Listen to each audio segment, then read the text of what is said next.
ანუ გირჩევთ თუ არა იატაკის გათხოვებას. რა თქმა უნდა, გირჩევთ, აქ ორი აზრი არ არსებობს. თუ საშუალება გაქვთ, რემონტის თავდაპირველობებზე, რა თქმა უნდა, ცოტათი დიდი რესურსი იხარჯება იატაკის გათხოვებაზე, მაგრამ საბოლოო ჯამში დარწმუნებული იყავით, რომ ამაზე კარგ გადაწყვეტილებას ვერ მიიღებთ. უკომფორტულესი არის იატაკის გათხოვება, განსაკუთრებით სძელ წერტილებში, როდესაც წყალი ისხმება და მოწმინდავთ ხო, დაუშვათ იგივე საპირფარეშოში ან აბაზანაში ბანაობის შემდეგ, რა პროცედურების შემდეგ, მომენტალურად შრება და ფეხი როცა ეხება, ძალიან სასიამოვნო პროცესი არის. უბრალოდ ეს უნდა გაითვალისწინოთ, რა თქმა უნდა, ისედაც ვინც რემონტს იწყებს, ეს ყველა ურჩევს, რემონტის ხელმძღვანელს ურჩევს, კომპანიას ურჩევს და ნებისმიერ ხელოსანს, რომ იატაკის გათხოვების შემთხვევაში კეთდება კერამოგრანიტი, ლამინატორზე, არ შეიძლება იატაკის გათხოვება, იმიტომ რომ გამოაშრობს და დაიშლება. ჩვენ გამოცდილებაში არ გვაქვს, მაგრამ მომიჯნავე კომპანიებს გაუკეთებიათ სამშრიანი ხის იატაკების შემთხვევაში კეთდება.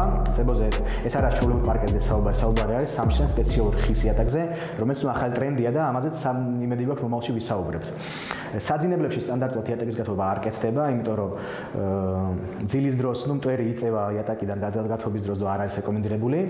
სხვა შემთხვევაში ძირითად სივრცეში, სველ წერტილებში და ნებისმიერ სხვა სივრცეში საძინების გარდა გირჩევთ, თუ არის საშუალება გააკეთეთ, არინანებთ გვენდეთ სიტყვაზე.